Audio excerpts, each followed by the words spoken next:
अस्सलाम वालेकुम स्टूडेंट, आज हम definition of quadratic equation understand करेंगे। बेसिकली मेरा फोकस डेफिनेशंस पे है। डेफिनेशंस को अगर हम समझ लें तो हमारे लिए क्वेश्चन सॉल्व करना बहुत आसान हो जाता है। आज की डेफिनेशन है an equation in which unknown variable contains square but no higher power is called quadratic equation.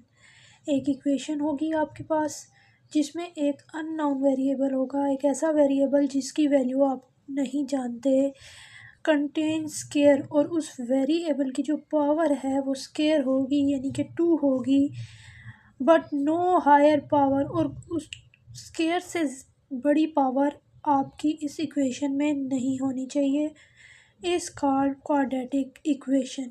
For example a x square plus b x plus c is equal to zero. अब यहाँ पर आप देख सकते हैं कि equation में जो वेरिएबल है, अननोन वेरिएबल है, वो एक्स है और उसकी हाईएस्ट पावर 2 है। यहाँ पर एक्स की पावर क्या है, 1 है। अब यहाँ पर आप इस इक्वेशन में देख सकते हैं कि 2 से बड़ी कोई भी पावर नहीं है। अगर ऐसी इक्वेशन जिसमें अननोन वेरिएबल की पावर 2 हो, 2 से बड़ी कोई और ना हो, तो फिर वो इक्वेशन क्वाड्रेटिक इक्वेशन कहलाती है। और इसमें ए जो है आपके पास वो नॉन ज़ीरो होना चाहिए, क्योंकि अगर यहाँ पर ए ज़ीरो हो जाएगा तो फिर क्वाड्रेटिक इक्वेशन ख़त्म हो जाएगी। अब इस इक्वेशन को मैं आपको समझा देती हूँ। यहाँ पर जो ए है वो आपके पास कोफिशिएंट कहलाता है, जो एक्स है वो अननोन वेरिएबल है, और जो आपके पास ये पावर है इसे डिग्री भी बोलते हैं, पावर भी बोलते हैं, तो ये 2 है। इसी तरह ए बी आपके पास कोफिशिएंट है, सी आपके पास कांस्टेंट वैल्यू होगी।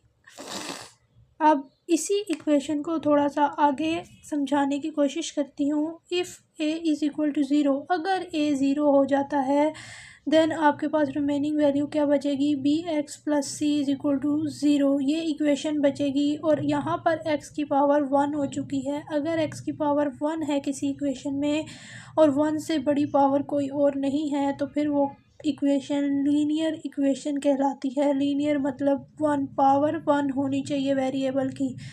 सिमिलरली अगर आपके पास बी ज़ीरो हो जाता है, अगर इस इक्वेशन में बी ज़ीरो हो जाता है, बी की वैल्यू ज़ीरो पुट करेंगे, ज़ीरो को एक्स से मल्टीप्लाई करेंगे तो ज़ीरो आ जाएगा, तो ये आपके पास वैल्यू ख़त्म हो जाएगी। रिमेनिंग बचेगी ए एक्स स्क्वायर प्लस सी, यानी कि ये। अब यहाँ पर हाईएस्ट पावर कौन सी है, स्क्वायर है, यानी कि पावर 2 है, तो फिर is called pure quadratic equation. अगर इसमें एक्स की पावर 1 वाली वैल्यू ख़त्म हो जाती है तो फिर यही quadratic equation pure quadratic equation कहलाती है। ठीक है, तो ये आई होप आपको ये डेफिनेशन समझ में आ गई हो, बहुत इजी थी। अगर आपको वीडियो अच्छी लगी हो तो लाइक सब्सक्राइब करना ना भूलिएगा। अल्लाह हाफिज़।